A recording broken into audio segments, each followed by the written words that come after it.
Hello बच्चों, तो आज वेक्टर के इस सीरीज में हम लोग ज़्यादातर क्वेश्चंस करेंगे किस पे triangle rule of vector addition पे क्वेश्चन करने वाले हैं। तो हम लोग सिंपल सा करते हैं क्या, ध्यान से। पिछले लेक्चर में हम लोग पढ़ चुके थे कि रिजल्टेंट ऑफ टू वेक्टर जो होगा वो होगा root over a square plus b square plus 2ab cos theta, यही पढ़े थे हम लोग। और इसका रेंज पढ़े थे, रेंज ऑफ टू वेक्टर का अगर मैग्नीट्यूड a और b है तो इसका रेंज होगा a माइनस बी मॉड से लेके कहां तक, a प्लस बी तक। आज कुछ क्वेश्चंस करते हैं किस पे, triangle rule of vector addition पे, कि कैसे हम लोग क्वेश्चन को सॉल्व करते हैं। तो ध्यान से यहां पे चलते हैं। वेरी फर्स्ट क्वेश्चन इज, ऐसा पूछेगा, can the magnitude of resultant vector of two vector having magnitude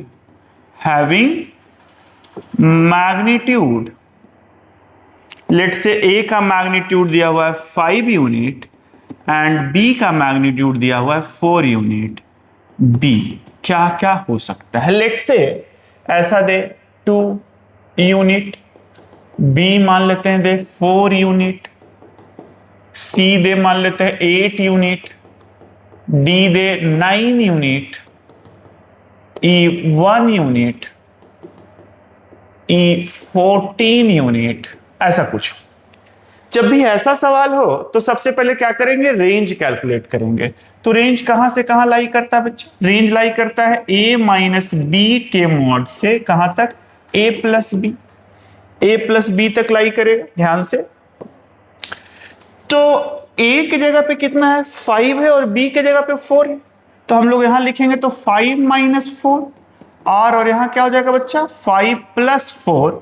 अब यहां पे आप देख रहे हो कि ये 1 है और यहां पे क्या है r, और ये क्या है 9 है। यानी कि रिजल्टेंट का रेंज 1 to 9 कुछ भी हो सकता है। तो क्या ये ऑप्शन ए जो है 2 यूनिट्स इस रेंज में लाई करता है? ऑब्वियस है कि इस रेंज में लाई करता है, तो आंसर क्या है, ये हो जाएगा फर्स्ट। क्या 4 यूनिट इस रेंज में लाई करता है 1 to 9 के बीच में? हाँ, तो ये भी हो जाएगा आंसर। 8 क्या लाई करता है, तो ऑब्वियस है कि 1 और 9 के बीच में है, तो ये भी पॉसिबिलिटी है। 1 और 9 में 9 भी आ रहा है क्योंकि इक्वल टू 9 है, तो ये भी पॉसिबल है। 1 ये भी हो जाएगा बच्चे। लेकिन 14 यूनिट क्या इस रेंज में लाई करता है? यानी कि इस दो वेक्टर को अगर ऐड करेंगे तो इसका रिजल्टेंट कभी भी 14 न्यूटन नहीं हो सकता, ई पॉसिबल नहीं है। लेकिन 2, 4, 8, 9, 1 ये सब पॉसिबल है। होप सो समझ में आया होगा कि कैसे हम लोग दो वेक्टर का अगर मैग्नीट्यूड दिया है तो उसका रेंज ऑफ रिजल्टेंट कैसे निकालते हैं। कुछ और अच्छे क्वेश्चन है बच्चे जिसको हम लोग करते हैं आज के क्लास में, ध्यान से, triangle rule of vector addition पे। तो चलिए हम लोग कुछ क्वेश्चंस करते हैं। क्या करते हैं, चलिए हम लोग क्वेश्चन लिखते हैं। कुछ ऐसा है, क्वेश्चन कुछ ऐसे हैं बच्चे। क्वेश्चन है, first question is, two forces, ऐसा है, two forces each of magnitude 20 Newton. Find the resultant vector. Find the resultant vector. Resultant vector. If angle between them is, if angle between them is 60 degree. क्या बोला जा रहा है बच्चा, कि मेरे पास दो वेक्टर है, लेट से एक ए है और एक बी है। इसको हम लोग कैसे प्लेस किए, tail to tail, so that कि एंगल हम लोग आसानी से लिख सके 60 डिग्री। अब दो वेक्टर है और दोनों के बीच का एंगल कितना है, 60 डिग्री, और दोनों 20 है न्यूटन, ये भी 20 न्यूटन। तो आपको क्या बताया है कि अगर दो वेक्टर का मैग्नीट्यूड आपस में बराबर हो, लेट से एफ के बराबर हो, और एफ दिया हुआ है 20 न्यूटन, तो इसका रिजल्टेंट का फॉर्मूला क्या बताए थे बच्चा, 2f cos थीटा बाई 2। तो यहाँ 2f की जगह पे 20 cos 60 बाई 2, 60 क्या हो जाएगा 30 डिग्री। यहाँ हो जाएगा 2 into 20 cos 30 is √3 by 2, cancel होगा तो क्या आ जाएगा 20 √3 यूनिट। आसानी से हम लोग बना सकते हैं। एक तरीका और है इसको सोचने के लिए, अगर सोचेंगे कि ट्रायंगल लॉ से कैसे बनाएंगे बच्चे, तो ट्रायंगल लॉ से कैसे बनाएंगे, एक ए वेक्टर है जिसका मैग्नीट्यूड है 20, बी दूसरा वेक्टर है जिसके बीच का एंगल 60 डिग्री है, तो बी को हमको ऐसे प्लेस करना होगा तभी इसके बीच का एंगल क्या होगा 60 डिग्री। ये है बी, तो ये आपका क्या हो जाएगा 20 यूनिट दिया हुआ है, तो रिजल्टेंट तो यही कहलाएगा आर। तो रिजल्टेंट का फॉर्मूला एक तरीका से और लिख सकते हैं क्या, root over a square plus b square plus 2ab cos 60 degree. यहां से रखेंगे 20 का स्क्वायर प्लस 20 का square plus 2 into 20 cos 60 is 1/2। यहां से 2 और 2 करेंगे बच्चों, ये भी 20 का स्क्वायर है, 20 का स्क्वायर कॉमन करेंगे 1 + 1 + 1 यानी कि 20 बाहर और ये क्या हो जाएगा √3। तो सेम ही आंसर, तो हम ऐसे ही बना सकते हैं। अच्छा, इसका रिजल्टेंट कहां से पास होगा, तो रिजल्टेंट ठीक बीच से पास होगा बच्चे, और ठीक बीच से पास करेगा तो एंगल कितना होगा 30 डिग्री भी थे और ये 30 डिग्री भी थी। यहां भी निकाल सकते हैं ये एंगल, तो ये देख कितना है 60 है, तो ऑब्वियस है कि 120, ये दोनों बराबर है तो आइसोसेलेस हो गया। तो ट्रायंगल के तीनों एंगल का सम कितना 180 डिग्री, 120 तो 60, तो ये कितना होगा 30 और ये भी कितना होगा 30, यानी कि 30 डिग्री भी थे बना रहा है। यहां भी हेड टू हेड है तो बोल सकते हैं कि 30 डिग्री किसके साथ बी के साथ बना रहा है, क्योंकि एंगल या तो टेल टू टेल लेंगे या फिर हेड टू हेड लेंगे। होप सो ये क्वेश्चन समझ में आया बच्चा। तो ये ज्यादा आसान है मेथड प्रेफर करना, क्योंकि आपको बताए हैं कि if two vector having equal magnitude then their resultant is equal to 2f cos θ/2। Hope so समझ में आया होगा। चलिए नेक्स्ट क्वेश्चन की तरफ बढ़ते हैं बच्चे।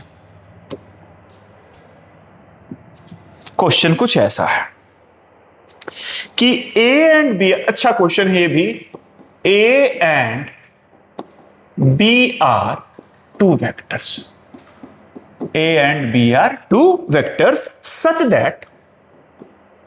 such that their resultant is perpendicular to A, perpendicular to vector A, and its magnitude equal to A, Find the magnitude of B. Find the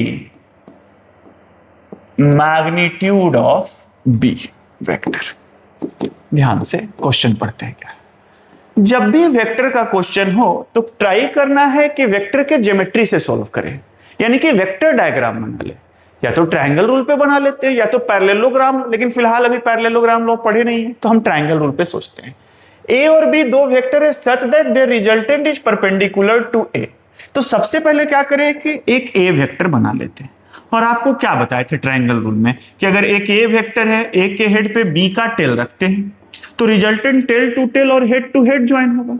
तो सबसे पहले यहां पर इंफॉर्मेशन दिया हुआ है कि रिजल्टेंट जो है ए के परपेंडिकुलर है, तो क्यों नहीं हम पहले रिजल्टेंट को ही बना लेते हैं, टेल टू टेल ये रिजल्टेंट है परपेंडिकुलर होगा, यानी कि ऑब्वियस है कि बी को ये होना पड़ेगा, तभी ट्रायंगल रूल को फुलफिल करेगा। अब क्या बोला है कि ए and B are two vectors such that the resultant is perpendicular to a and its magnitude is equal to a, यानी कि ये भी किसके बराबर है, ए के बराबर है बच्चा।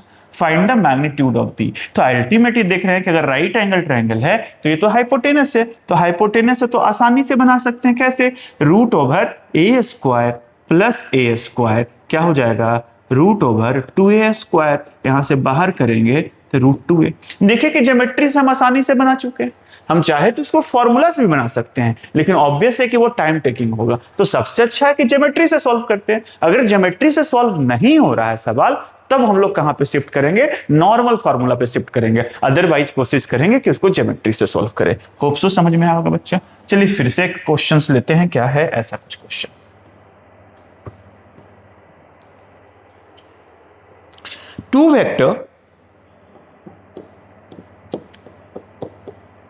Two vector whose magnitude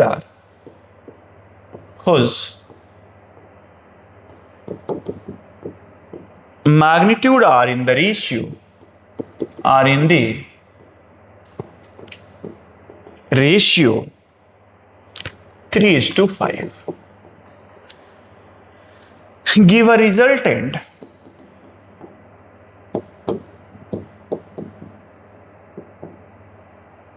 of 28 Newton. क्या है? 28 Newton. If angle of their inclination, if the angle of their inclination is 60 degree, find the magnitude of each force. Find the magnitude of each force. Basic सा सवाल है कि दो vector है 3 और 5, resultant इसका 28 है, तो आपसे ईच वेक्टर का मैग्नीट्यूड पूछा है। किस रेशियो में है बच्चा? तो रेशियो है 3:5, यानी कि अगर एक वेक्टर का मैग्नीट्यूड अगर हम लोग 3x मान लेते हैं, दूसरे का हम लोग 5x मान लेते हैं, रिजल्टेंट का मैग्नीट्यूड क्या है? 28 है। तो r का वैल्यू क्या हो जाएगा? √a² plus b² plus 2ab cos theta. r 28 हो जाएगा बच्चा।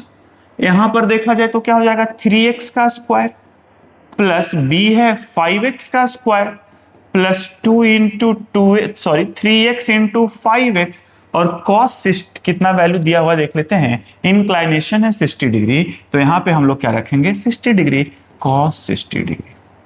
यहां से अगर सॉल्व स्क्वायर करेंगे तो हट जाएगा 28 का स्क्वायर, 3 का स्क्वायर क्या हो जाएगा? रूट तो खत्म हो गया बच्चा, सॉरी रूट तो खत्म हो गया है। तो यहां से अगर हम लोग करते हैं ध्यान से तो क्या हो जाएगा? 9x square plus 25x² plus कितना हो जाएगा? 15 प्लस ये 30x² cos 60 √3/2 cos 60 sorry 1/2 cos 60 क्या हो जाएगा? 1/2। तो यहां से हम करेंगे तो क्या हो जाएगा? 15। सारे को जोड़ के यहां से क्या निकालेंगे? x निकल जाएगा और यही x यहां पुट कर देंगे, यहां पुट कर देंगे, आपका क्या आ जाएगा? आंसर आ जाएगा।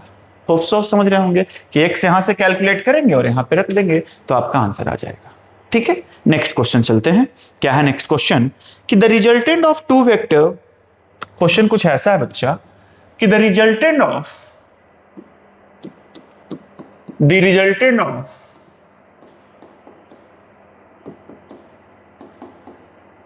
two vector, the resultant of two vector A and B is perpendicular to the vector A. The vector A perpendicular to the vector A, and its magnitude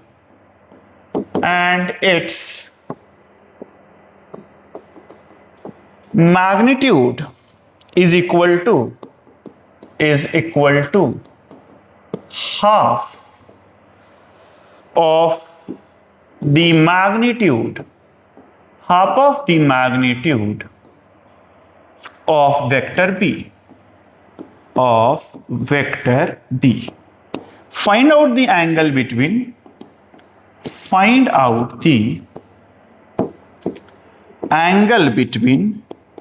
vector A and vector B। यही सवाल, बेहद आसान सवाल है। The resultant of two vector A and B is perpendicular to A। फिर से इसको geometry पे लेके चलते हैं। तो क्या बोला गया है? A वेक्टर है जिसका रिजल्टेंट क्या है? A के परपेंडिकुलर है। तो क्यों ना सबसे पहले रिजल्टेंट को ही बना ले। तो रिजल्टेंट बनाएंगे तो आपको मालूम है कि टेल टू टेल और हेड टू हेड परपेंडिकुलर है, तो ऑब्वियस है कि B को ऐसे होना पड़ेगा। अभी जस्ट बताए थे बच्चे, याद है तो। अब देख ध्यान से क्या है, and its magnitude is equal to half of the magnitude of B, यानी कि ये कितना है? b/2। तो अगर ये थीटा आपसे पूछे तो साइन थीटा लगाएंगे तो क्या हो जाएगा? परपेंडिकुलर हो जाएगा, r के जगह पे है b/2, हाइपोटेनस b है, कटेगा बच्चा। साइन थीटा का वैल्यू आया 1/2, यानी कि थीटा कितना आएगा? 30 डिग्री। लेकिन आंसर 30 नहीं होगा, क्योंकि 30 डिग्री तो ये आया, तो इसके हेड पे इसका टेल है, जबकि एंगल हमेशा क्या होता है? Tail to tail. तो क्या करेंगे? इसको हम लोग आगे प्रोसीड करेंगे। इसको क्या करेंगे बच्चा?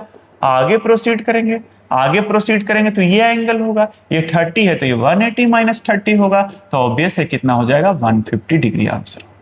आंसर क्या होगा? 150 डिग्री। होप सो आप समझ पा रहे होंगे। चलिए नेक्स्ट क्वेश्चन करते हैं बच्चों।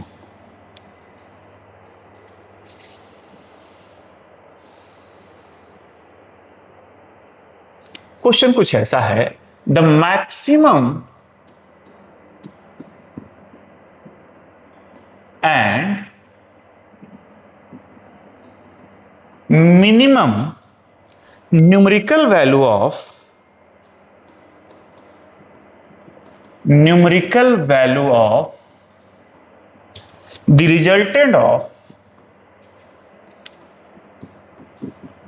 the resultant of two forces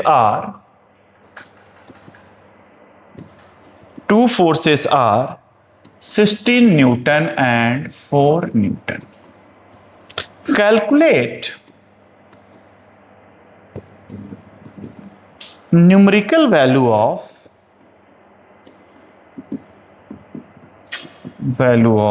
the individual forces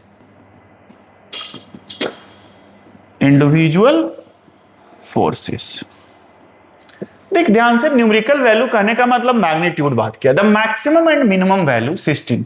तो आप जानते हैं किसी भी, मान लेते हैं दो वेक्टर है, इसका अगर हम लोग सम करें, इसका अगर हम लोग क्या करते हैं, सम करते हैं रिजल्टेंट का, तो कुछ ऐसा मिलेगा मैग्नीट्यूड। तो इसका जो रेंज होता है वो कहां होता है बच्चा, a माइनस बी से a प्लस बी तक, यानी कि इसका जो मिनिमम वैल्यू है a माइनस बी और मैक्सिमम वैल्यू क्या है, प्लस बी। लेकिन मिनिमम वैल्यू जो है r का वो क्या हो सकता है, a minus B. a minus B कहने का मतलब है, सॉरी, a माइनस बी कहने का मतलब है मॉड में कि इसका वैल्यू a माइनस बी या तो मिनिमम वैल्यू 4 है, प्लस 4 भी हो सकता है, और क्या हो सकता है, -4, क्योंकि मॉड के अंदर 4 डालेंगे तो, क्योंकि b माइनस ए भी हो सकता है ना, और ये तो +4 भी हो सकता है, और क्या हो सकता है, -4 भी हो सकता है। और a प्लस बी का वैल्यू कितना है बच्चा, 16। तो सबसे पहले हम क्या करते हैं, इसको लेके सॉल्व कर लेते हैं 1 और 2 को। क्या हो जाएगा, a minus B equal to 4, a plus B equal to 16, तो यहां से कटेगा 2a इक्वल टू कितना, 20, तो a का वैल्यू कितना आ जाएगा, 10। a का वैल्यू 10 आया तो b का वैल्यू किसी में भी रख देते हैं, तो 10 minus B equal to 4, that means b equal to 6। तो a का वैल्यू 10 और b का वैल्यू 6। अच्छा, ये भी हो सकता था बच्चा यहाँ पे कि इसको लेके हम यहां से देख रहे हैं कि a माइनस बी, इसको लेके भी सिलेक्ट कर सकते थे। तो अगर इसको लेके सिलेक्ट करते तो क्या होता, a minus B equal to -4, a minus B equal to -4 and a plus B equal to 16। यहां पर करें तो b कटेगा, 2a इक्वल टू क्या आ जाएगा, 12, तो a का वैल्यू क्या आ जाएगा, 6, तो b का वैल्यू क्या आ जाएगा, 10। तो यही हो रहा है, या तो a का वैल्यू 10, b का वैल्यू 6, यहां पर क्या रहा है, b का वैल्यू 10 और a का वैल्यू 6, दोनों ही पॉसिबल केसेस है। होप सो आप समझ रहे होंगे, ठीक है। तो यहां तक तो हम लिख कर लिए। नेक्स्ट क्वेश्चन करते हैं बच्चे। क्वेश्चन कुछ ऐसा है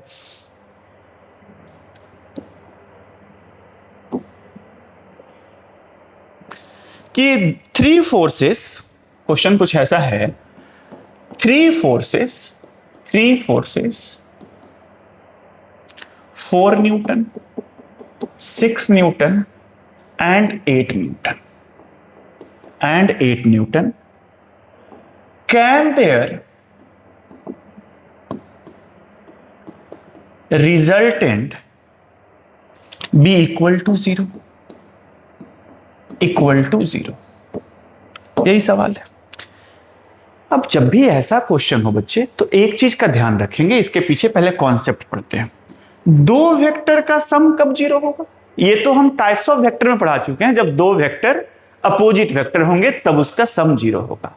दो वेक्टर का सम तभी 0 होगा जब दोनों अपोजिट वेक्टर होंगे। अपोजिट वेक्टर कहने का मतलब क्या है, मैग्नीट्यूड सेम हो और डायरेक्शन अपोजिट हो, तो एक दूसरे को काट लेगा। लेकिन यहां पे 3 वेक्टर है, तो 3 वेक्टर का अगर रिजल्टेंट 0 करना है तो सिलेक्ट एनी 2 वेक्टर और उसका रेंज कैलकुलेट करेंगे। क्या कैलकुलेट करेंगे, सिलेक्ट एनी 2 वेक्टर। जनरली छोटे वाले वेक्टर को सिलेक्ट करते हैं, लेकिन आप किसी भी 2 वेक्टर को सिलेक्ट कर सकते हैं। तो यहाँ पे 2 छोटा वाला देख रहे हैं, 4 न्यूटन और 6 न्यूटन। 4 न्यूटन और क्या है, 6 न्यूटन है छोटा वाला। इसका रेंज अगर आपसे पूछा जाए तो 6 - 4 2 और मैक्सिमम वैल्यू क्या है 10। क्या थर्ड वेक्टर इसके रेंज में लाई कर सकता है? अगर रेंज में लाई कर सकता है तो इसका सम 0 हो सकता है। अब बोलेगा सर अगर सेम लाई कर सकता है इसका मतलब क्या है? तो ऐसा हो सकता है कि ये दोनों का रिजल्टेंट क्या हो जाए, 8 हो जाए, क्योंकि 2 और 8 में, और 8 और 8 ये सेम है। और अगर डायरेक्शन अपोजिट हुआ तो इसको काट लेगा। फिर बोलेगा डायरेक्शन अपोजिट क्यों होगा? तो ऐसा चांसेस है, हम ऐसा एज्यूम कर रहे हैं कि डायरेक्शन अपोजिट हो जाए। ठीक है, डायरेक्शन अपोजिट है, लेकिन फिर भी कटने के लिए तो मैग्नीट्यूड को सेम होना पड़ेगा। तो मैग्नीट्यूड तभी सेम होगा जब इसके रेंज में आएगा। तो 4 और 6 का जब निकाले रेंज तो 2 और 10 आया, तो कहीं ना कहीं 8 इस रेंज में बिलोंग करता है। तो जिस समय ये दोनों वेक्टर का रिजल्टेंट 8 हो और अगर अपोजिट हो तो काट के 0 कर लेगा। अब कोई भी दो सिलेक्ट कर लीजिए। लेट से इसी में हम लोग क्या करेंगे, 6 न्यूटन और किसी का मन है 8 न्यूटन सेलेक्ट कर ले, तो इसका क्या हो जाएगा रेंज बच्चा? रेंज हो जाएगा 2 से लेके 14 तक। तो क्या ये 4 इसमें लाई करेगा कि नहीं? ऑब्वियस है कि लाई करेगा 2, तो कैंसिल हो जाएगा। तो हमने क्या बोला कि दो वेक्टर के लिए तो हम लोग जानते हैं कि इसका मैग्नीट्यूड सेम और डायरेक्शन अपोजिट। जब भी 3 है तो पहले कोई भी दो वेक्टर को सिलेक्ट कीजिए, उसका रेंज निकालिए। अगर उसका रेंज में थर्ड वेक्टर लाई कर रहा है तो देयर इज ए पॉसिबिलिटी कि 0 हो जाएगा। सिर्फ क्या होना पड़ेगा, डायरेक्शन को अपोजिट और मैग्नीट्यूड वही होना पड़ेगा। होप सो समझ रहे होंगे। चलिए, तो इसका आंसर है यस। क्या हो जाएगा? यस। चलिए नेक्स्ट क्वेश्चन करते हैं बच्चे। नेक्स्ट क्वेश्चन क्या है, जैसे इसी पे एक क्वेश्चन और है, ऐसा है कि there are 3 forces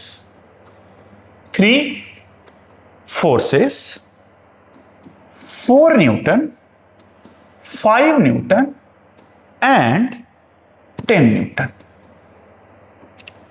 Can their resultant be equal to 0? हो सकता है। अब देखते हैं ध्यान से, कोई भी दो सिलेक्ट कर लीजिए आप, कोई भी दो सिलेक्ट कीजिए। लेट्स से ये दोनों सिलेक्ट करते हैं, 9 है, तो इसका रेंज क्या हो जाएगा?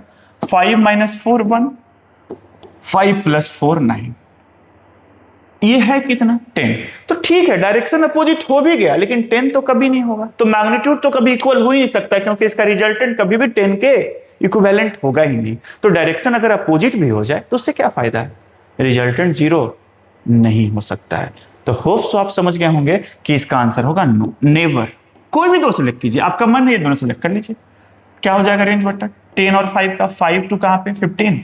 आप देखिए 4 इसमें लाई करेगा क्या? नहीं लाई करेगा। तो जब मैग्नीट्यूड सेम होगा ही नहीं तो डायरेक्शन के सेम होने से भी 0 तो नहीं होगा। समझ में आया? चलिए आज के क्लास में इतना ही रखते हैं क्वेश्चन। क्या करते, एक क्वेश्चन आपको एज ए क्या दिया जाए, होमवर्क दिया जाए कि पूरे लेक्चर करने के बाद उसका आंसर निकाल के आप कमेंट में डाल दीजिए। ठीक है, ध्यान से एक क्वेश्चन और लिखते बच्चे।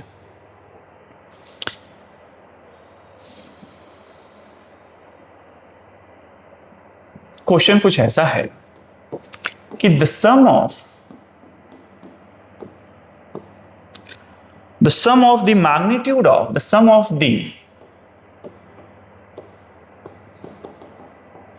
magnitude of two forces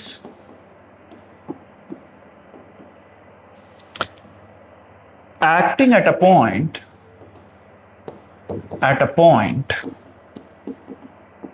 is 18 Newton, and magnitude of their resultant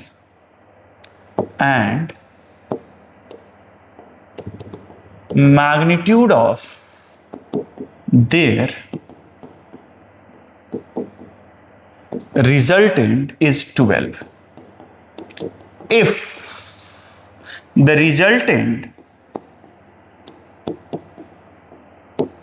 is at 90 degree with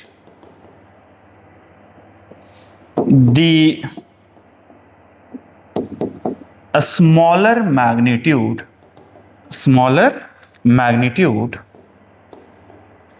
what are the magnitude of each force? ये क्वेश्चन एज अ होमवर्क है, आप इस क्वेश्चन को लिख लीजिए और इसको सॉल्व कीजिए, और सॉल्व करने के बाद इसका आंसर कमेंट में डालिए। तो होप सो आज का लेक्चर आपको ठीक लगा होगा। ये लेक्चर कंप्लीटली क्वेश्चंस था जिस पे हम ट्रायंगल रूल के क्वेश्चंस को किए। फिर मिलेंगे नेक्स्ट लेक्चर के वेक्टर में। होप सो आज का क्लास आपको समझ में आएगा।